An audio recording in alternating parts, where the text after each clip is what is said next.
शिवराज को घेरने के चक्कर में खुद बैकफुट पर आई कांग्रेस। 50% कमीशन अभियान शुरू होते ही पड़ा कमजोर। कमलनाथ के 15 महीने के कार्यकाल को लेकर बीजेपी हुई आक्रामक। मध्य प्रदेश में इस समय भ्रष्टाचार का और कमीशनखोरी का मुद्दा राजनीति में छाया हुआ है।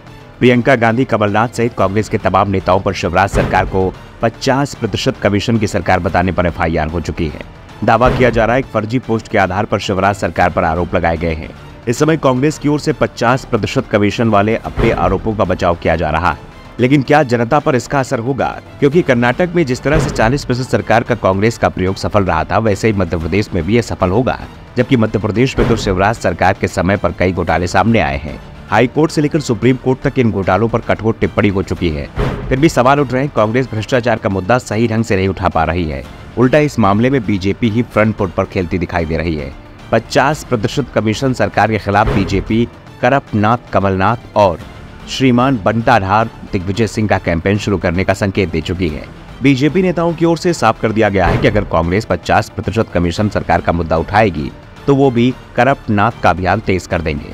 दरअसल बीजेपी भी कर्नाटक चुनाव में कांग्रेस की रणनीति देखकर उसकी काट खोजने में जुट गई है और अब बीजेपी ने भी कमलनाथ के 15 महीने कार्यकाल को अपने निशाने पर ले लिया है। ऐसे में सवाल उठ रहे हैं कि 50% सरकार का कांग्रेस का प्रयोग चुनाव में सफल होगा।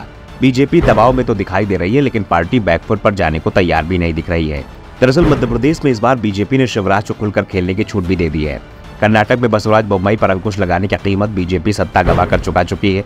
कर्नाटक में मिली हार के बाद से आरएसएस के सर्वे में भी साफ हो गया था कि अगर बीजेपी हाईकमान अपने राज्य नेतृत्व को आगे नहीं रखेगा तो कर्नाटक वाले परिणाम पूरे देश में आएंगे। गुजरात का मामला अलग था, क्योंकि पीएम गुजरात से ही आते हैं, लेकिन देश के दूसरे हिस्से में सिर्फ पीएम के नाम पर विधानसभा चुनाव नहीं जीत पाएंगे। अगर बीजेपी कर्नाटक वाला प्रयोग पूरे देश में करेगी तो जहां भी उनकी सरकार है, चुनाव में उसकी हार तय है। पार्टी अपने सभी राज्य हार जाएगी। चुनाव सिर्फ वही जीत पाएगी जहां स्थानीय नेतृत्व को आगे रखा जाएगा। और इसके बाद ही एमपी में शिवराज को आगे बढ़ाने का फैसला किया गया है। ऐसे में जैसे ही शिवराज के खिलाफ कांग्रेस ने 50% कमीशन वाला अभियान चलाया, बीजेपी ने तुरंत ही पलटवार कर दिया।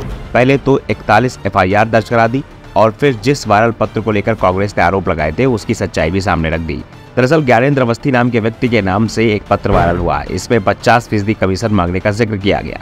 कुछ सोशल मीडिया हैंडल्स ने इस लेटर को वायरल कर दिया। इसी पत्र को पोस्ट करने और शिवराज सरकार पर 50% कमीशन की सरकार कहने पर प्रियंका के खिलाफ एफआईआर दर्ज कराई गई है, जिसे लेकर फिलहाल कांग्रेस आक्रामक दिखाई दे रही है। पार्टी सड़क पर उतरने की बात कर रही है, लेकिन ये भी साफ है कि कर्नाटक की तरह अभी तक कांग्रेस इसे जनता का मुद्दा नहीं बना पाई है। ऐसे में दावा किया जा रहा है कि जल्द ही कांग्रेस अपनी रणनीति बदलकर फिर से चुनाव गारंटी वाली रणनीति पर लौट सकती है। फिलहाल कांग्रेस इस मामले में जमीनी फीडबैक ले रही है और अगर फीडबैक की रिपोर्ट निगेटिव आती है तो फिर पार्टी दूसरे मुद्दे की तलाश में जुट जाएगी। वैसे कांग्रेस के लिए राहत की बात यह है कि मध्य प्रदेश को लेकर जो भी सर्वे अभी तक सामने आए हैं उन सभी में कांटे की टक्कर बताई जा रही है। किसी सर्वे में कांग्रेस तो किसी में बीजेपी को आगे बताया जा रहा है। ब्यूरो रिपोर्ट, दरोदर पर न्यूज।